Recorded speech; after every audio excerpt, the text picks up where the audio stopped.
Hello everyone, and welcome to our YouTube channel.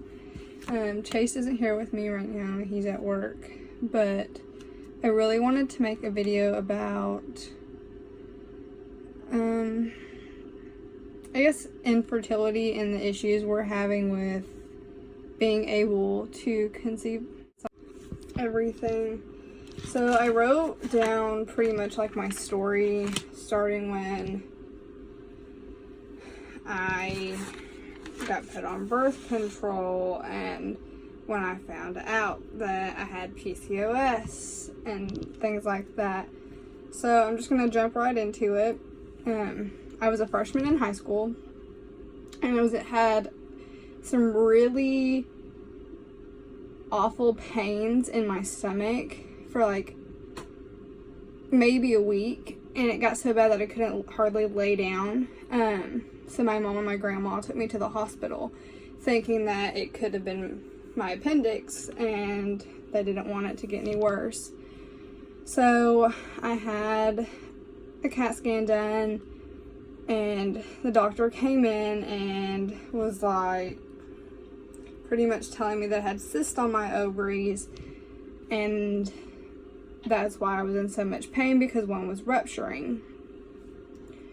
So I got put on birth control to help with the side effects, the pains that I was having, and just to pretty much like control my PCOS symptoms.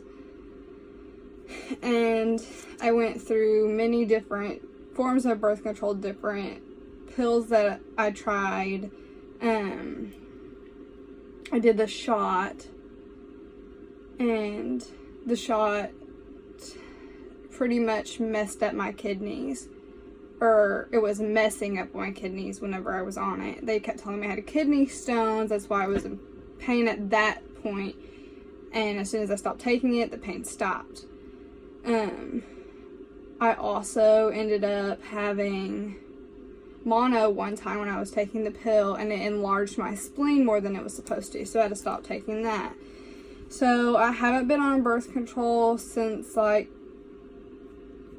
2014, maybe the end of 2013, when me and Chase got together. It was just kind of, I guess whatever happened. I was out of high school, he was getting out of high school. We weren't really worried about it. In 2015, we had been engaged for about a year then, and I decided to see a doctor to see if I could have kids. Having kids is something that I've always wanted, and since we were getting married that following year, why not go ahead and see if we could have kids? So I went and seen a midwife. I absolutely loved her, and we talked about, she wanted me to get back on birth control to, like, I guess fix my periods, because I wasn't having them. Like, they're irregular, so it's whatever, but I wouldn't do it because I'm not putting my body back through that.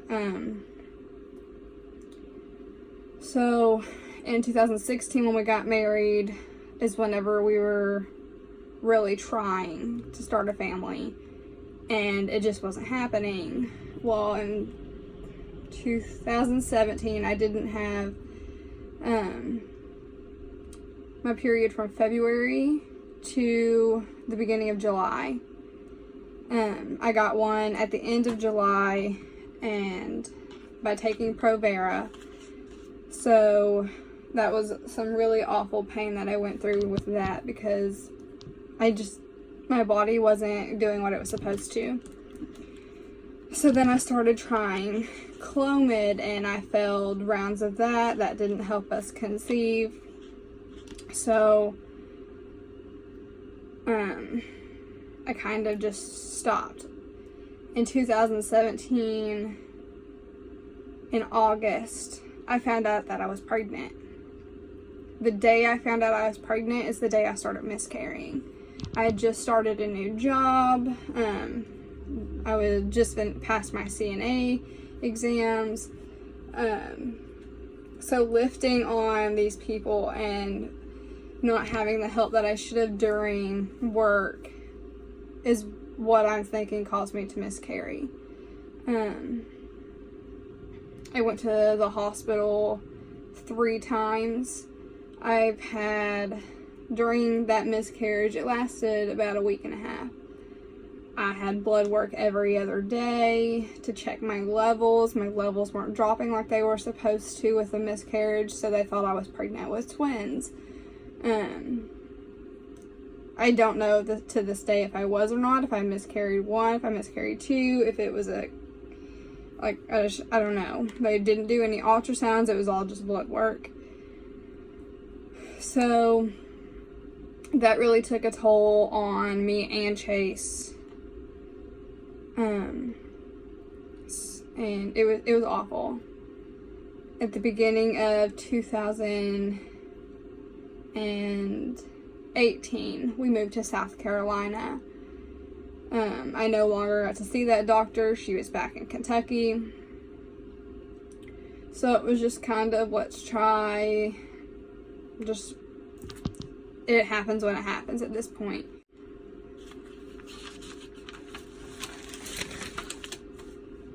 I started seeing a new doctor in April when I was working at the hospital in South Carolina before I moved to North Carolina to be with Chase again. I still drive back the 2 hours to see him. I have taken progesterone because my body started doing what it did back in 2016.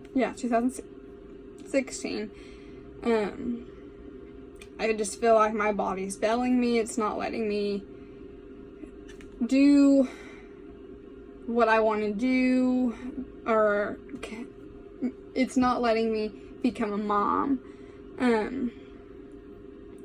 We are taking a new fertility drug, and I've already failed that one twice. This is my 3rd round this month, taking it. So praying that before December we can conceive, because if not, I have to have surgery to see if there's any blockage in my tubes, if I have endometriosis on top of polycystic ovarian syndrome. It's pretty awful, honestly. It hurts. It hurts not to be able to give Chase the one thing he wants in life. It hurts not being able to get my parents' grandchildren.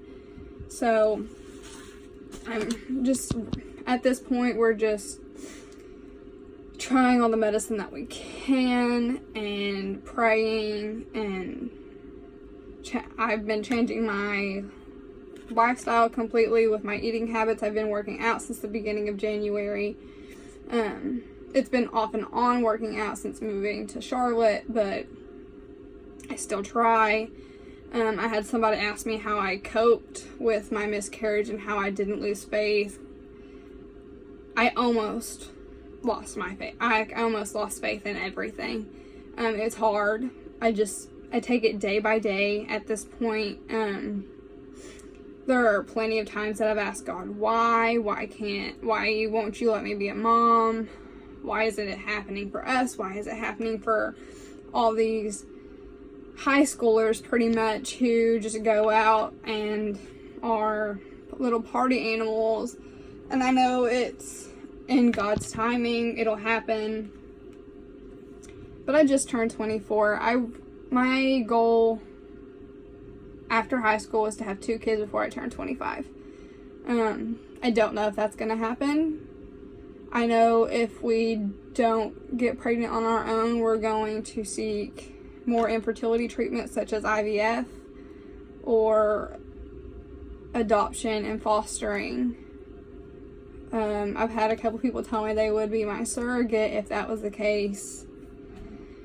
So it's just asking, like, praying and just knowing that it's hard not to lose your faith. It really is. It's hard not to blame yourself, because my miscarriage was almost 2 years ago and I blame myself every day. Even though you can't really stop a miscarriage, sometimes they just happen. It's pretty crazy how I cried a lot. I still cry a lot. I didn't really want to talk to anybody after it happened. So, I try to talk about it more than holding it in, because then I don't feel as overwhelmed. It hurts whenever you see people who are on their 4th or 5th kid get pregnant, or all these high schoolers becoming pregnant so easy, and somebody like myself who absolutely adores children can't do it as easy as they can. So it's hard.